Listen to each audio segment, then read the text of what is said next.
प्रतिक्रिया काय द्यायची मला सांगा. प्रत्येक गोष्टीकडं जर अम, राजकारण म्हणून बघितलं जात असेल तर ह्याच्या एवढं दुर्दैव असूच शकत नाही. आज ही जी बदलापूरमध्ये जी घडली याच्या अगोदर पण भरपूर घटना घडल्या. काय झालं त्याचं?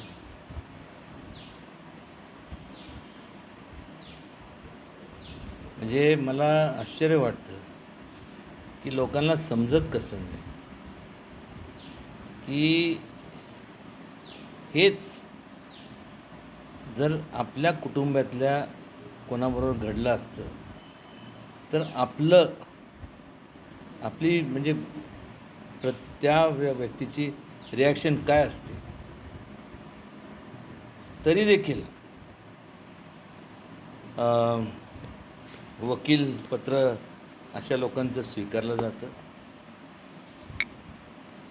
त्यातून ते कसे त्यांना निर्दोष करण्याचं हे सिद्ध केलं जातं. मी मागंसुद्धा ज्या वेळेस माझी प्रतिक्रिया मी स्पष्ट केली की अलीकडं आता ह्याच्यामुळं आणि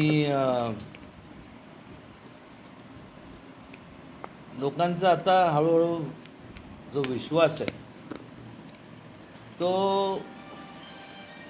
न्यायव्यवस्था असेल किंवा मग तुमचं जे पोलीस डिपार्टमेंट असेल यांच्यानं उडत चाललं आहे किंवा उडाला असं म्हणलं तरी हरकत नाही.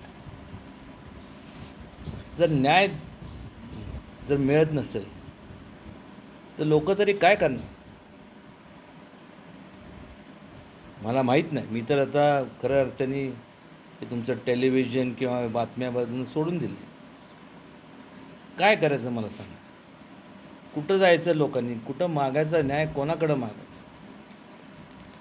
ज्या लोकांना मग कुठल्याही पक्षातले असतील, जे कोण त्यांचे लोकप्रतिनिधी असतील त्या विभागातले, तर त्यांच्याकडे जाणार नाही किंवा न्यायदेवतेकडे जाणार नाही किंवा पोलीस प्रशासन किंवा जिल्हा प्रशासनाकडे जाणार नाही, तर कोणाकडे न्याय मागायचा? आणि हे असं घडत जाणार. त्याचं कारण सांगतो तुम्हाला. कारण की धाक जो म्हणतो ना तो आता राहिलेला नाही, शिल्लक राहिलेला. प्रत्येकजण जोपर्यंत स्वतःच्या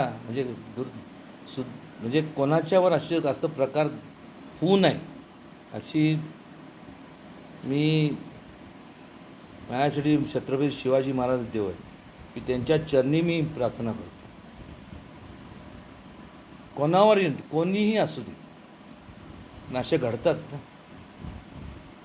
त्या काळात ज्या पद्धतीने महाराजांनी त्यांनी न्यायव्यवस्था केली त्या प्रकारची न्यायव्यवस्था झाली पाहिजे. किंबहुना एखादा संपूर्ण न्याय ह्याच्यात म्हणजे तुमच्या कायद्यात बदल करा. काय होणार आहे? एखाद्याने रेप केला किंवा असं केलं, काही करू नका, कशाचाही विचार करायचा नाही. सरळ लोकांसमोर त्याला जाहीर फाशी देऊन टाका किंवा लोकांच्या ताब्यात द्या.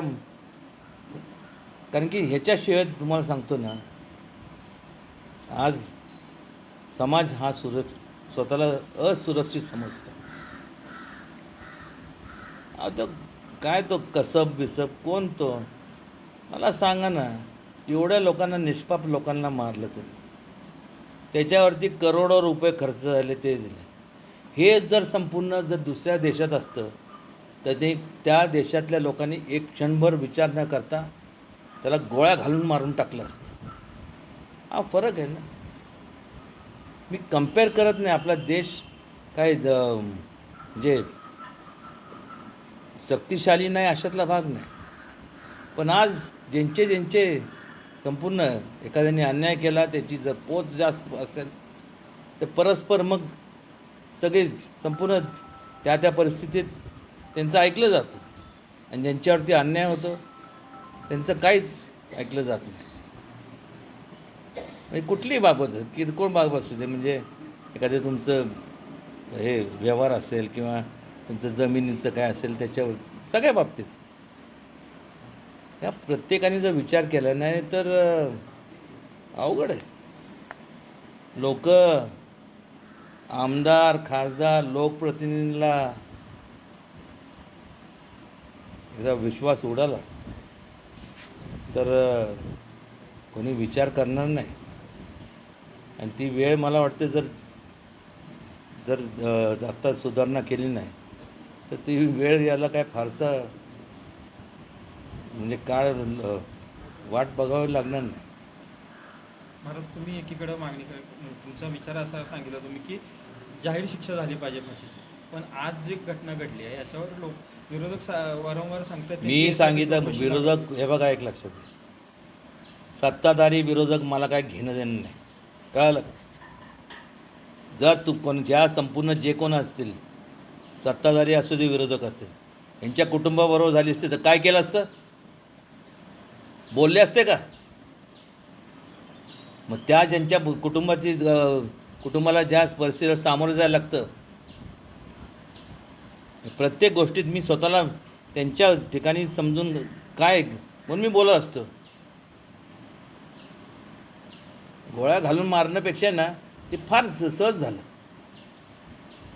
ह्या लोकांना आहे ना जनतेत सोडायला पाहिजे, जनतेने त्यांचे फार त्यांना तुडून मारलं पाहिजे.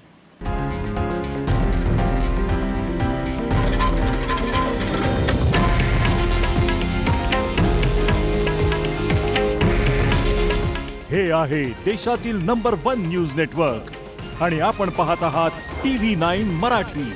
काळजी तुमची, हित महाराष्ट्राचं.